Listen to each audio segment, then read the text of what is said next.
You are listening to the Radiant Brilliant Show podcast. Thank you for tuning in to another episode of the Radiant Brilliant Show podcast. The show's purpose is to highlight talented and creative individuals, offering them a stage to speak on how their skills and abilities are used to help better the world. I'm your host, Kimberly Kalima. This evening, I've got a special guest on the line. We actually share the same community. Her name is Safiyyah Baldwin. Tonight, we're going to discuss the many challenges of Ramadan for college students, whether it's isolation from home, living in a different city, getting good food for iftars.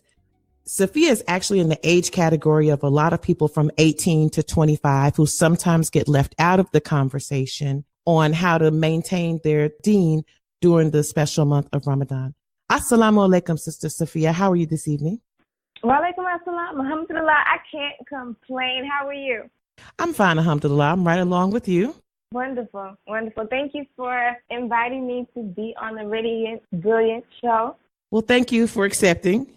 Using my own experience, having moved from one city to another city, I'm having to get to know people, get to know a different community, and acclimate myself to kind of being alone. This is a new experience for me as a Muslim. And I think of the kids who actually go away to school. And while it's a good thing because they're furthering their education, their foundation, their roots, their friends, their parents, cousins, community are so far away. I know with children, a lot of times, people kind of dote over the cute little babies and the toddlers. People also make sure that the elderly are taken care of. People are making sure to visit them, bring them food, things of that nature. But that age gap, 18 to 25, they're almost forgotten about. A lot of them are on their own, or they're working part-time jobs, full-time jobs, or in school. And sometimes they kind of are out of the loop. Do you have any experiences similar to that, or maybe can speak on some things that your friends might have gone through when they left home to go to school? Yes. For my freshman year, I had to leave early for marching band camp. And so for a great majority of the month, you're fasting, you're spending time with family, you're spending time with your community. It really does something for your individual spirit. You're feeling jazzy, you feel amazing. I'll praise you to Allah. And as well as a collective community spirit, that really does something for you. And so leaving early for band camp, it's a total switch. You're in a different environment, it's a different spirit, and it's a different moral consciousness. It's totally different in terms of you're no longer in that bubble in terms of your family and community, everybody fasting at the same time, or just striving in a similar fashion to please Allah subhanahu wa ta'ala during this month. But you're still excited about school, you love music, and you still want to be prepared for the season. It just happened to cut into this holy month. So your soul is on full, like during the month of Ramadan when you're around your family, your friends, all of these things, just familiar space, familiar place. As time goes on, you're running on Eid. You're missing the last few days. You're not able to enjoy the Eid prayer and the celebration. That's a big deal. That's a really big deal. Even though you're doing other things, nothing fills that slot. You want to celebrate the Eid prayer. You want to pray. You want to be around the people that you know. It makes a difference. And if you can't do that, again, it just goes into your soul was on full during this month, and you slowly start to run on Eid as the year starts. Because for me personally, I was 5.5 hours away from home the first 2 years, and there's no local masjid. The closest masjid is about 45 minutes away, and I don't have a car. So the only time that you're really giving someone the greetings is when you're calling home. You're calling home to check on your family or vice versa, and that you're hearing about everything that's going on in the community, and everybody's excited. And it dawns on you like, doggone it, I'm not going to be there. First and foremost, all praises to Allah, I fell in love with my faith for myself in college. I'm away from home. I'm away from my community. I can't even get any bean pie. But oh, no. Yes, you can't get any bean pie. And so I was literally in the middle of a performance. I'm doing what I love. I'm in the marching band. I play the piccolo. And during concert band season, I'm playing the flute. So I'm in the middle of the show. You're doing the dance. You're talking, jumps to the band across the field. You're in the middle of this performance, but in your mind, it's like, wait a minute, I'm not happy here. And you can't put your finger on why. You try to shut that out, thinking to yourself, you know what, you're being ungrateful. You're being ungrateful. But that's coming back into your thought process, like, you know what, why am I not happy here? That question in your soul. And so if you go to a historically Black college university, they'll have either what's called Fried Chicken Friday or Fried Chicken Wednesday and Fried Fish Friday. So on Friday, we know that's the most important day for a Muslim. And instead of being at the masjid here in the Adhan at 1:30, you're chowing down, eating some chicken or some fried fish with the macaroni and cheese and the cornbread and the greens and the hot sauce. And I'm around all of my peers that I perform with in the marching band. We have our own table and everything. But again, in your mind, there's somewhere else that you're supposed to be, and no amount of fried chicken can fill that slot. That's the soul. And that a number of things really, really pushed me to want to create or want to establish a Muslim Student Association. And I'll share with you another year, my second year of band camp. And again, it's always right before Ramadan has been in the summertime. My first few years of college, it was like right before marching band started. And I'll praise you to Allah. My band director, my first college band director, she's a female, she's a mother, she's a spiritual woman. And I communicated to her, I asked for a week extension because I wanted to celebrate my holiday. We don't have that many, but I want to celebrate my holiday and I want to stay home. And we have about a week more. Can I come to band camp a week late? And that was absolutely fine with her. She respected that. And I came a week late, and I was able to enjoy the Eid. And I was able to enjoy my holiday throughout. And that was a really great thing for me. Now, during this conversation, we have listeners that are non-Muslim as well. Right. Are there any comparisons you can make or holidays you can mention that kind of show what you mean when you're talking about the family closeness and the community that they can relate to? I would say for our Christian brothers and sisters, you really want to be with your family when it's Christmas time. That's who you want to be with. It's not necessarily anybody else that you really want to be with other than those that are truly, truly close to you. And that's the time you want to spend with them. You want to make sure nothing else is in the way of that. Our holy month of Ramadan, you really want to make sure you're with those that you care about, if you can be. And Ramadan normally lasts 30 days. And Christmas, I know it's just one day, but in some that are more adherent, sometimes they count down the 12 days or even 30 days where it's an involved situation. So for us, they may not understand, well, why is it such a big deal for so long? Now, one thing I heard you say that I thought was wonderful that could help, the accommodations that your instructor, your teacher made for you.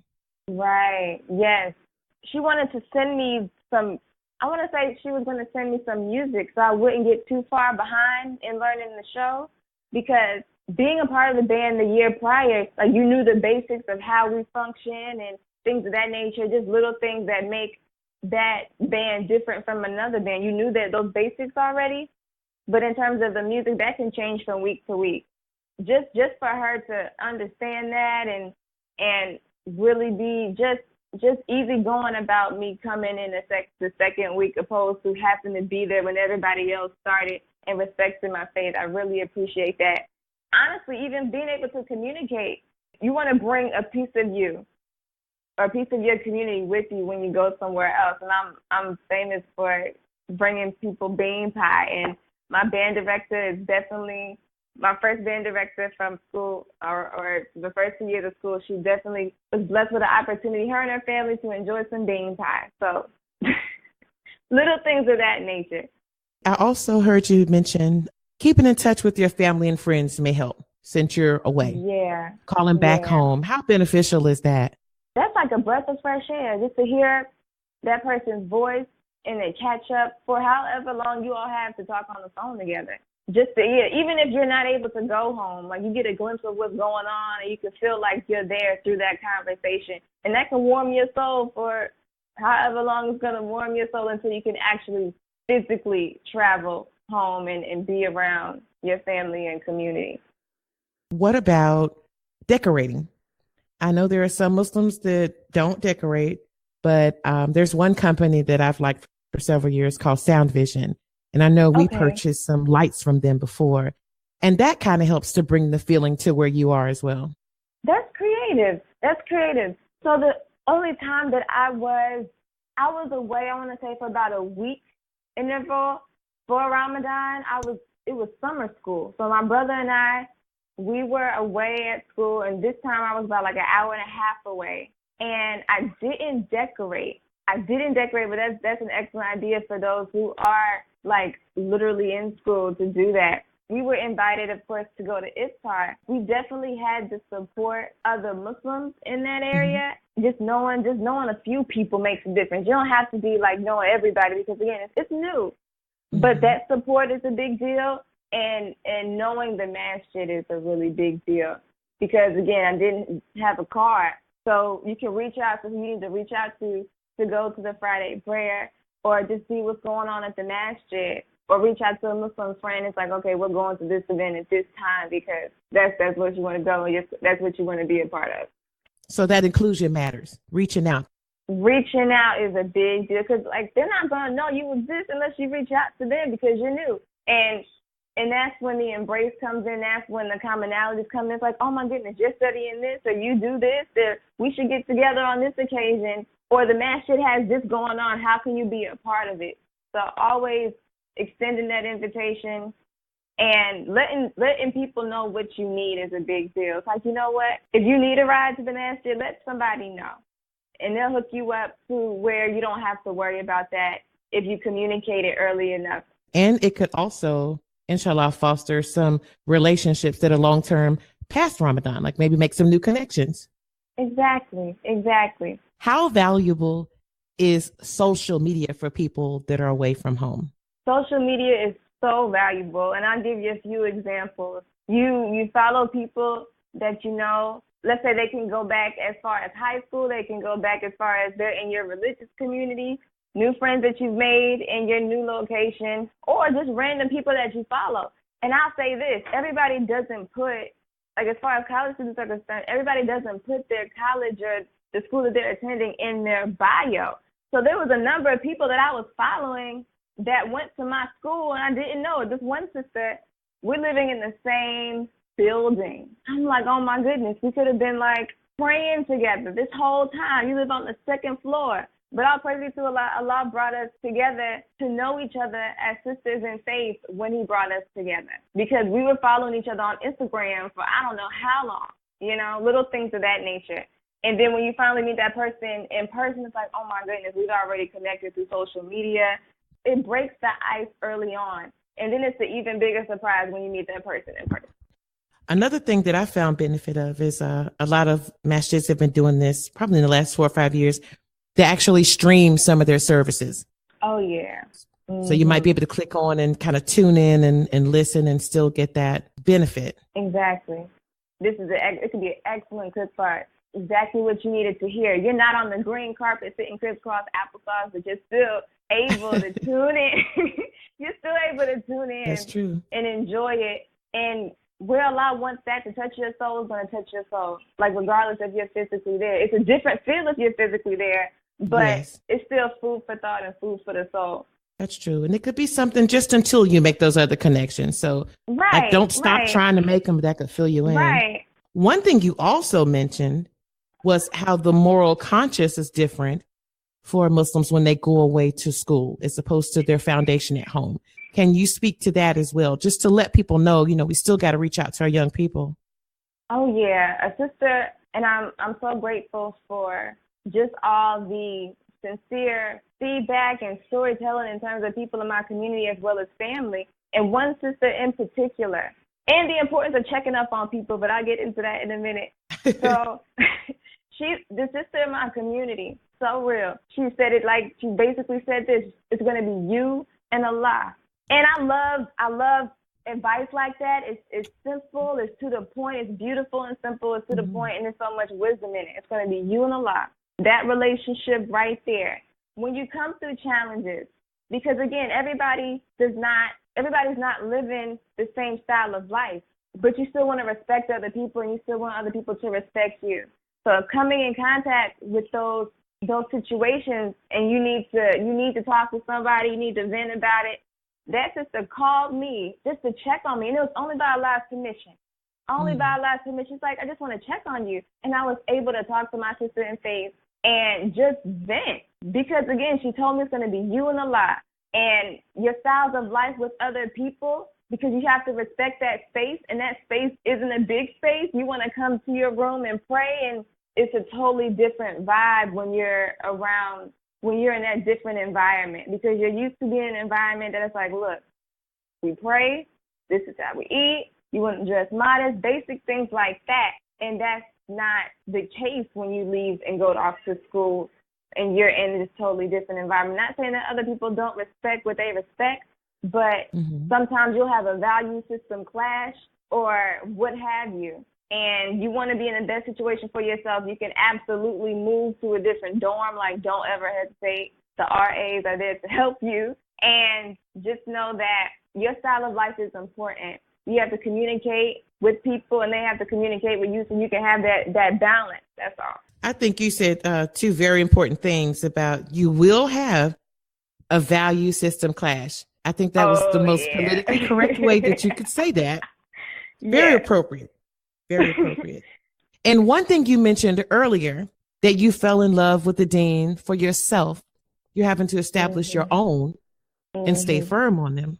When you go off to school, all praise be to Allah, like you have your prayer rug, you have your Quran, and I have this big prayer rug. It's a picture of Hajj. It's so pretty. And so when your friends come to visit you, they're like, oh my gosh, that is so beautiful. Like it's a decoration. I'm like, no, but you know, as you mature and as you grow to understand things, Allah bless you to understand things, you're like, you know, it's not a decoration. It's a reminder to me that I want to go to Hajj. And that prayer rug, I have my room. I love pink and purple. My room is all cute and jazzy. The prayer rug and the Quran, they're situated in a really beautiful place in your room. But again, it's not a decoration. It's not a decoration at all. And you come to a point where you want to open that Quran for yourself, and you want to read the Quran, and you want to listen to YouTube videos. And it's a gradual thing. You don't go from 0 to 10, but it's a gradual distinction in your soul, and you see the difference in yourself. Slowly start to melt away in terms of parasites.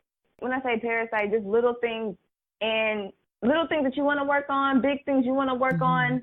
And when we say our holy book and this style of life is a purifying thing, it's really, really, it is. It is. And you're so proud of your growth, and that's only by Allah's permission.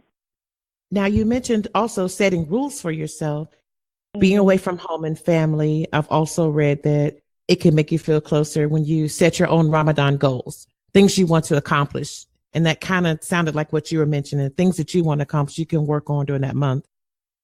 Things that you want to accomplish, yes, you can do that. And for me, when I was away for summer school, me and my best friend, what we did, check-ins with each other. Like, let's say you're reading or you're listening to the Quran, or however you are, you know, getting your daily 1/30th of the Quran, and just us having a debriefing session with each other with, you know, where you are, what's going on, what you gain from that, and just talking about a number of different things as Muslims. Also, one thing that used to be popular a few years ago was a SOHO Col, a SOHO tree. Oh, and yeah. One person would be assigned to call all their friends for SOHO in the morning. I did that one year. I wasn't away at school. Doing that for a few, that's definitely a help. Not just for you, but just in general. Hearing somebody's voice like, are you up? Like, are you eating yet? You got 15 minutes. I need for you to do something, make something, like make some type of move, get some type of breakfast. Not some type of breakfast, get your fruit and whatever you need to, you know, stay hydrated and water. But that's a great situation to create if you want to do that, if you want to keep that up. And don't feel bad if you're not calling somebody every day, but just the fact that you checked in on somebody is a big deal, that you're thinking about them. One thing that I did this year, the first day, I sent out a video from my YouTube channel from a few years ago called Eclectic Gems. And so I sent it out to a number of sisters just to make sure our spirit was jazzy going into just that first day. And I got a lot of good feedback from it. Well, that's excellent. Because again, it sounds like it's just the challenges of being away from home during Ramadan, making connections, either on the side of the person that's not home or the people who are where they're from, reaching out also. And it really makes you're seeing people that you don't see, all throughout the year.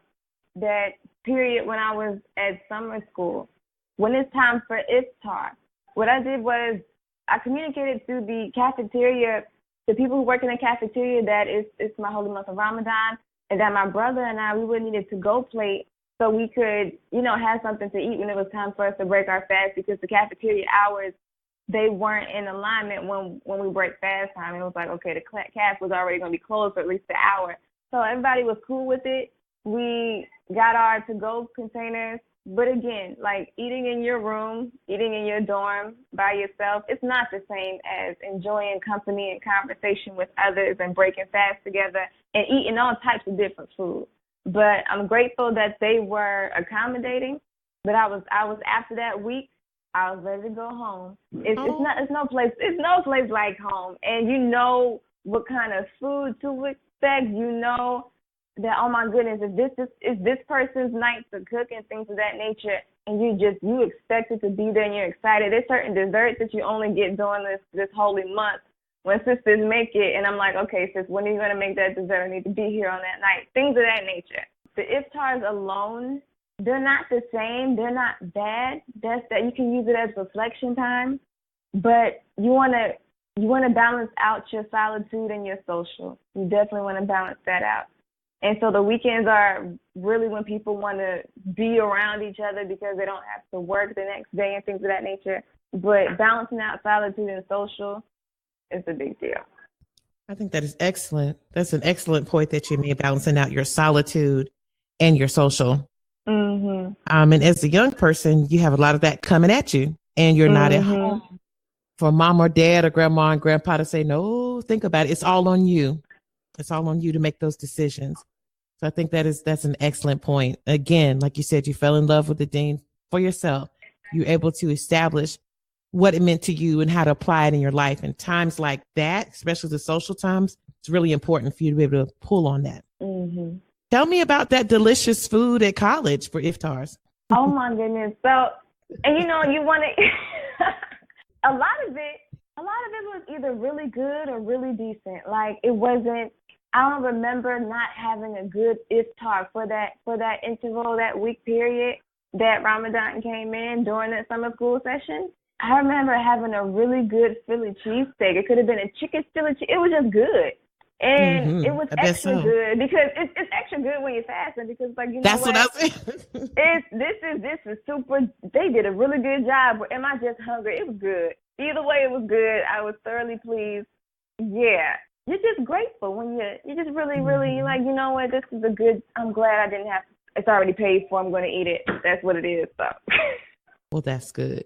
And I'm glad that they provided. What I really hope that's going on during this interview is that, number one, there are college kids who are hearing some really great ideas, like reaching out to their instructors, reaching out to the cafeteria and let them know about the concessions. That's the only way that they'll know.